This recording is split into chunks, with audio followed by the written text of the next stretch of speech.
Hi viewers, welcome to our channel. ప్రస్తుతం మనతో పాటు భరద్వాజ్ గారు, సీనియర్ జర్నలిస్ట్, వారితో ఒకసారి మాట్లాడదాం. సార్ నమస్కారం సార్. నమస్తే. సార్ 'చావా' సినిమా హిందీలో రిలీజ్ అయ్యి బ్లాక్ బాస్టర్ హిట్ అవ్వడం, అక్కడ 500 క్రోర్స్ క్లబ్‌లో కూడా చేరినట్టుగా వార్తలైతే వినిపిస్తూ ఉన్నాయి సార్. అయితే ఈ సినిమాని అన్ని భాషల్లో రిలీజ్ చేయాలని చెప్పేసి ఎక్కువగా డిమాండ్స్ వినిపించాయి. ముఖ్యంగా తెలుగు నుంచి కూడా తెలుగులో వస్తే బావుంటుంది అని చెప్పేసి కూడా చాలా డిమాండ్ వినిపించేసరికి ఇక్కడ గీతా ఆర్ట్స్ వాళ్ళు తీసుకొని దాన్ని తెలుగు డబ్ చేసి మరి రిలీజ్ చేస్తున్నారు. రేపే రిలీజ్‌కు సిద్ధంగా ఉంది సార్. అయితే ఈ నేపథ్యంలో ఒక ఇన్సిడెంట్ జరిగింది. సినిమాని తెలుగు వెర్షన్‌ని ఆపేయాలి, ఇక రిలీజ్ చేయకూడదు అని చెప్పేసి ఏపీ ముస్లిం ఫెడరేషన్ కమిటీ ప్రెసిడెంట్ ఎవరో కలెక్టర్‌కైతే వినతి పత్రం అందజేశారు సార్. ఇది ఇప్పుడు సోషల్ మీడియాలో వైరల్ అయిపోయింది. ఎందుకు దీన్ని ఆపే ప్రయత్నం చేస్తున్నారని చెప్పేసి కూడా వాపోతున్నారు చాలామంది. మరి ఆగే అవకాశం ఏమన్నా ఉందంటారా? మరి దీని వెనుక మీ మీ ఒపీనియన్ ఏంటి సార్? అంటే ఆయన ఒక పిటిషన్ బాధ్యతగా ఇచ్చాడు. హ్మ్. ఆ పిటిషన్ మీద నిర్ణయం తీసుకోవాల్సింది ప్రభుత్వం. హ్మ్. ప్రభుత్వం ఎవరిని అడగాలి? సినిమాకి సంబంధించి సెన్సార్ వారిని అడగాలి. ఓకే. అయ్యా మీరు సర్టిఫై చేశారా ఇది? అంటే సర్టిఫై చేశాము. దీనిలో ఇలా భిన్న సమూహాల మధ్య ఘర్షణాత్మక వైఖరి రేపేటువంటి భావజాలం ఉంది అని ఆయన కంప్లైంట్‌లో ప్రస్తావించాడు. హ్మ్. అలా మీకేమైనా అనిపించిందా? అని అడుగుతారు. అటువంటి కంటెంట్ ఉంటే మేమే ఆపేవాళ్ళం కదా అని వాళ్ళు రిప్లై ఇస్తారు. ఈ పిటిషన్‌ని తోసిపుచ్చుతారు. సినిమా ఆడేస్తుంది. ఈలోపు క్యూరియాసిటీ క్రియేట్ అవుతుంది. ఏముంది సినిమాలో అనేది. ఇప్పుడు ఈయన పిటిషన్ ఇవ్వటంతో ఇది యాంటీ ముస్లిం ఫిలిం అనేది హిందువులకి కనెక్ట్ చేస్తారు వీళ్ళు. కనెక్ట్ చేయటం ద్వారా తీసుకెళ్ళి హడావిడి చేస్తారు. దీనికంటే కూడా ఇలా ప్రభుత్వాన్ని అభ్యర్థించటం, పిటిషన్ ఇవ్వటం అనేది నిరసన రూపంలో భాగంగా చేశారండి. హ్మ్.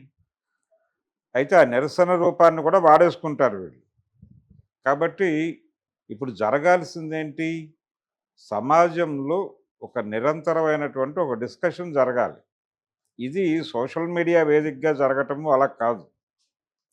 ప్రజల్లో ప్రజా సంఘాలు ఇమ్మీడియట్‌గా ప్రజల్ని సమీకరించి ఈ జరుగుతున్నటువంటి వ్యవహారాలు పర్టిక్యులర్‌గా ఒక సమూహాన్ని టార్గెట్ చేసి జరుగుతున్నటువంటి ప్రచారాలకు సంబంధించి వాస్తవ విషయాలేమిటి అనేది ఒక యాంగిల్ చెప్పడం మొదలుపెట్టాలి. ఈ చెప్పటం మానేసి పిటిషన్లు ఇస్తే పనులవు. పిటిషన్లు ఇస్తే ప్రభుత్వాలేవో సానుకూలంగా నిర్ణయాలు తీసుకుంటాయి అనుకోవడానికి అవకాశం లేదు. ఎందుకంటే ఈ సినిమానే ప్రాపగాండా సినిమా అది. ఈ దేశంలో మైనారిటీల నుంచి మెజారిటీ మతానికి ప్రమాదం పొంచి ఉంది అని ప్రమోట్ చేయటం వాళ్ళ ఉద్దేశం. ఆ సినిమా ఉద్దేశమే అది. ఆయన మీద 100 రకాల కథనాలు వచ్చున్నాయి ఆల్రెడీ. సంభాజీ మీద, హ్మ్. శివాజీ మహారాజు మీద కూడా రకరకాల కథనాలు ఉన్నాయి. కథనాలు కాదు, పరిశోధించి రాసినటువంటి వ్యాసాలు, గ్రంథాలు కూడా ఉన్నాయి అవైలబుల్గానే. వక్రీకరణలు ఎక్కడ జరిగినాయి? ఎందుకు ఓన్ చేసుకున్నారు? ఆయన్ని ఓన్ చేసుకోవడం వెనకాల ఉన్నటువంటి ప్రయోజనం ఏమిటి? ఆయన వీళ్ళ దగ్గర నుంచి లాభం పొందాడా? నష్టపోయాడా? అనేది కూడా నిర్ధారిస్తూ కథనాలు ఉన్నాయి. హ్మ్. శివాజీ వీళ్ళు చెప్తున్నంత సెక్టేరియన్ కాదు, బయటకు ఆయన ప్రొజెక్ట్ అవుతున్నంత సెక్టేరియన్ కాదు అని చాలా స్పష్టంగా గ్రంథాలు ఉన్నాయి. ఓకే. ఇది ఇది చదివి ప్రపంచానికి చెప్పడం అనేది ఒక నిరంతర ప్రక్రియగా జరగాలి. హ్మ్. శివాజీని వాళ్ళ చేతుల్లో నుంచి విముక్తుని చేయడానికి ఏం చేయాలనేది ఆలోచించాలి. జై భవానీ వీర శివాజీ అని అనేసరికి శివాజీ అనే పేరు వినిపించగానే అయ్యయ్యో ఇది మంది కాదు అనేటువంటి ఒక వాతావరణాన్ని సక్సెస్ఫుల్గా క్రియేట్ చేయగలిగారు వాళ్ళు. ఆ క్రియేషన్ని బద్దలు కొట్టాలి. ఆ క్రియేషన్ని బద్దలు కొట్టి హిందుత్వ అంటే ఏమిటి అనేది హిందూ సమాజానికి కూడా అర్థం చేయించాలి. హ్మ్. హిందూ సమాజాన్ని బాగు చేసుకోవాల్సినటువంటి అవసరం ఉంది. అంటే తటస్థవాదులు అటు వెళ్ళిపోయారు. ఇంతకుముందు తటస్థవాదులు బలంగా ఉన్నప్పుడు మత సామరస్యం వర్ధిల్లింది. హిందూ మతంలో ఉన్నటువంటి తటస్థవాదులందరినీ వీళ్ళ లోపం వలన వాళ్ళు తీసుకెళ్ళిపోగలిగారు. ఈ లోపాన్ని అంగీకరించాలి. లౌకిక శక్తులు మనం ప్రాపర్గా వ్యవహరించకపోవడం వలన వీళ్ళందరూ అటు వెళ్ళిపోయారు అని వీళ్ళకి వీళ్ళు ఆత్మవిమర్శ చేసుకుని ఆ న్యూట్రల్స్ని తిరిగి నిలబెట్టుకోవటానికి వాళ్ళలోకి వెళ్ళి ఈ విషయాలన్నీ రెగ్యులర్గా చెప్పాలి. అది చేయాల్సిన పని. పిటిషన్లు ఇవ్వడం కాదు ప్రభుత్వాలకి. అది ముస్లిం సమాజం వాళ్ళ ఆందోళనని ప్రభుత్వానికి తెలియజేయటం కోసం, వాళ్ళ డిసెంట్ని తెలియజేయటం కోసం ఇచ్చారు. ఇచ్చింది అంతవరకే వాళ్ళ పరిమితం. దాన్ని అడ్డం పెట్టుకుని వీళ్ళు రకరకాలు చూసారా వాళ్ళు ఆపేయమంటున్నారు సినిమాని. అంటే ఆగిపోయినట్టే.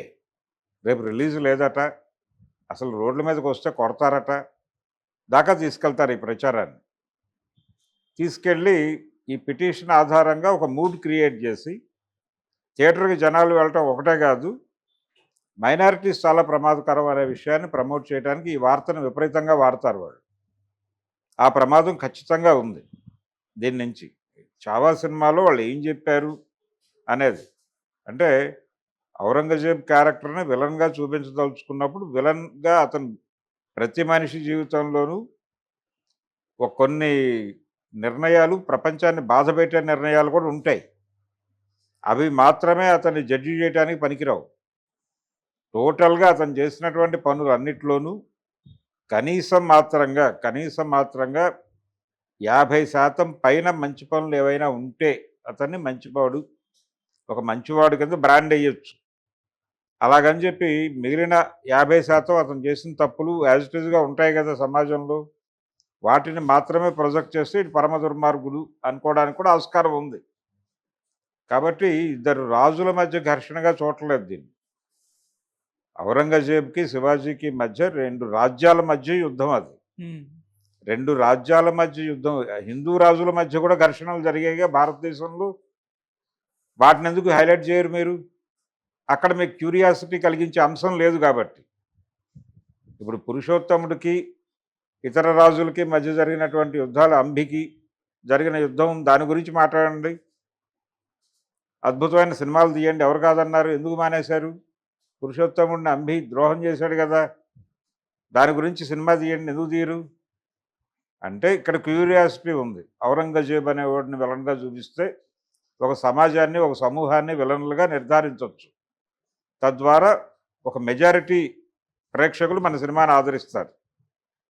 ఈ ఇక్కడ ఈ సెల్లింగ్ పాయింట్ కదా మిమ్మల్ని అట్రాక్ట్ చేసి సినిమా తీయించింది.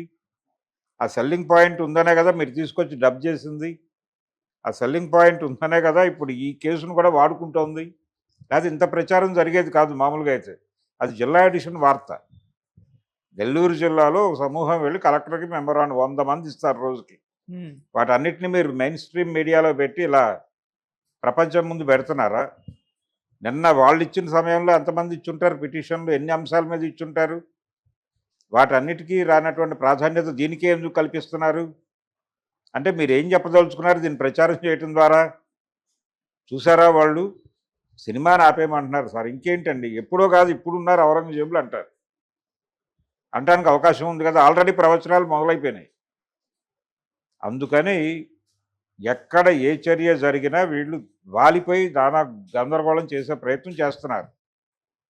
వీళ్ళు ఎట్టి పరిస్థితుల్లోనూ ఔరంగజేబుని విలన్గా మాత్రమే చూస్తారు తప్ప అతని జీవితంలో ఎన్ని మంచి పనులు చేశాడు. గుళ్ళు కట్టించాడు అతను. ఆ కట్టించిన గుళ్ళ ప్రస్తావన కూడా ఎవరూ చేయరు. కొన్ని సందర్భాలలో వాళ్ళు చేసినటువంటి కొన్ని నిర్ణయాల వలన కొంతమంది ఇబ్బంది పడి ఉండొచ్చు. ఆ జిజియా పన్ను ఇలాంటివి చూపిస్తారు. అది హిందువులను చాలా టార్చర్ పెట్టింది అంటే పెట్టి ఉండొచ్చు, ఇబ్బంది పడి ఉండొచ్చు. ప్రజారంజక పాలన సంపూర్ణంగా 100% అందరినీ తృప్తిపరిచిన పాలన అందించాడు ఔరంగజేబ్ అని ఎవరు అంటల్లా. ఆయన ఒక రాజు, అంతవరకే చూడాలి. అంతకు మించి అతన్ని చూడటం ప్రమాదం. అతని రాజ్యంలో కూడా హిందువులు ఉన్నారు కదా, హిందువులతో అతను మాట్లాడాడు కదా, హిందువులతో కలిసే జీవించాడు కదా, ఆయనతో ఘర్షణ పడింది కూడా హిందువులే కదా మెజారిటీ. ఆ టైంలో వాళ్ళ దర్బార్లో ఉన్న ఉన్నతాధికారులు ఎవరు? ఔరంగజేబ్ సంస్థానంలో అంతకు ముందు ఉన్నటువంటి అక్బర్ గారి సంస్థానంలో ఉన్న ఉద్యోగులు ఎవరు? ప్రధాన నిర్ణయకర్తలు ఎవరు? రాజపుత్తులే కదా. ఇవేవి పట్టించుకోరు.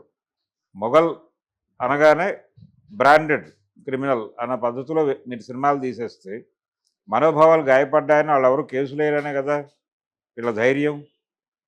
అందుకని ఇది ఒక ప్రాపగాండా సినిమా. తెలుగు ఆడియన్స్ని తిరిగి కనెక్ట్ చేసుకుని వాళ్ళకి, అంటే ఇంతకుముందు వాళ్ళకి భాష లేకపోయినా కన్వే అయింది. ఆ సినిమా చూసిన వాళ్ళే చూస్తారు ఇప్పుడు ఇది తెలుగు వెర్షన్ కూడా. ఇప్పుడు తెలుగు బ్యాన్ అయిపోయినా వాళ్ళు హిందీ సినిమా అయినా చూస్తారు. కంటెంట్ అవైలబుల్గా ఉంది కదా. నువ్వు నువ్వు సోషల్ మీడియాలో పెడితే రేపు పొద్దున్నుంచి అదే పనిగా చూస్తారు కదా. పాత రోజుల్లో ఆకలి రాజ్యం సినిమా ఈరోజు బ్యాన్ అవుతుంది, రేపు బ్యాన్ అవుతుంది అని ప్రచారం జరిగేది. రేపు ఉండదట సినిమా అని ఈరోజు పరిగెట్టుకుంటూ వెళ్ళేవాళ్ళు. దాన్ని ఎవరు ఏం టచ్ చేయలే. అది 100 రోజులు జరుపుకుంది ఈ పుకార్ల మీదే. రోజు కలెక్షన్సే. రేపు బ్యాన్ అయిపోతుందట అనేదే ఆ రోజున ఆ సినిమాకి నడిపించింది అందరిని. ఇలా ఈ బ్యాన్ టాక్ మీద హిట్లు అయిపోయిన సినిమాలు ఉన్నాయి కొన్ని. ఓకే. ఆ కోవలోకి ఇప్పుడు దీన్ని తీసుకెళ్తున్నారు చావాని. చావాని ఆపేయటానికి ముస్లింలు అక్కడ పిటిషన్ ఇచ్చారంట. వీళ్ళు సినిమా థియేటర్లోకి వచ్చి దాడులు చేసి చంపేస్తే ఏంటి పరిస్థితి? కాశ్మీర్ ఫైల్స్లో అనుపమ్ ఖేర్ కుటుంబాన్ని చంపేసినట్టు థియేటర్లో కూర్చుని వాళ్ళందరినీ పీకలు కోసేస్తే ఏంటి పరిస్థితి దాకా తీసుకెళ్తారు ఈ ప్రచారాన్ని. అందుకని ఇది కూడా ఒక ప్రచారము, దానిలో భాగమే. ఇందాక మీరు అన్నారు బన్నీవాసు ప్రమేయం కూడా ఉంది ఈ ప్రచారం వెనకాల. ఉంటే డెఫినెట్గా ఉండొచ్చు. ఇది ఒక మార్కెటింగ్ స్ట్రాటజీ. ఓకే. ఈ మార్కెటింగ్ స్ట్రాటజీలో భాగంగా ఏ హడావిడైనా చేస్తారు. ఇప్పుడు కలెక్టర్ ఆఫీస్లో ఇచ్చిన పిటిషన్ మీద ఇంత రచ్చ చేయడానికి కూడా అదే కారణం. ఓకే. సినిమాని సక్సెస్ఫుల్గా జనంలోకి తీసుకెళ్ళటం కోసం జరుగుతున్న ప్రయత్నాలుగానే చూడాలి ఈ గోల్. సార్ ఇప్పుడు ఆల్రెడీ హిందీలో రిలీజ్ అయింది, సూపర్ హిట్ అయిపోయింది, చాలా మంది ఇక్కడ కూడా చూస్తారు. మరి తెలుగు రిలీజ్ కు రెస్పాన్స్ అంటే హిందీలో వచ్చినంత రేంజ్ లో వస్తుందంటారా సార్? మీరేం తెలుగు మార్కెట్ వాళ్ళు తెలుగులో ఆ సినిమా చూడాలనుకునే వాళ్ళు చాలా మంది ఉన్నారు. హిందీ చూసిన వాళ్ళు చూస్తారు, తెలుగు కోసం వెయిట్ చేస్తున్న వాళ్ళు ఉన్నారు. ఓకే. వీళ్ళు వెళ్తారు, వాళ్ళు వెళ్తారు. వెరిఫికేషన్ ప్రోగ్రామ్ జరుగుతుంది. వెరిఫికేషన్ అంటే హిందీ సినిమా చూసినప్పుడు తమకు అనిపించినటువంటి అభిప్రాయాలు నిజమో కాదో తెలుసుకోవడం కోసం వెరిఫికేషన్కి వెళ్తారు. వెళ్ళి మనం ఫీల్ అయింది నిజమే అనుకుంటే బయటకు వచ్చి కొంచెం అగ్రెసివ్గా మాట్లాడతారు. ఆ అగ్రెసివ్ స్టేట్మెంట్స్ కావాలి ఇప్పుడు సినిమాకి. దానికోసం ఈ తాపత్రయం. Okay sir, thank you so much sir. Thank you.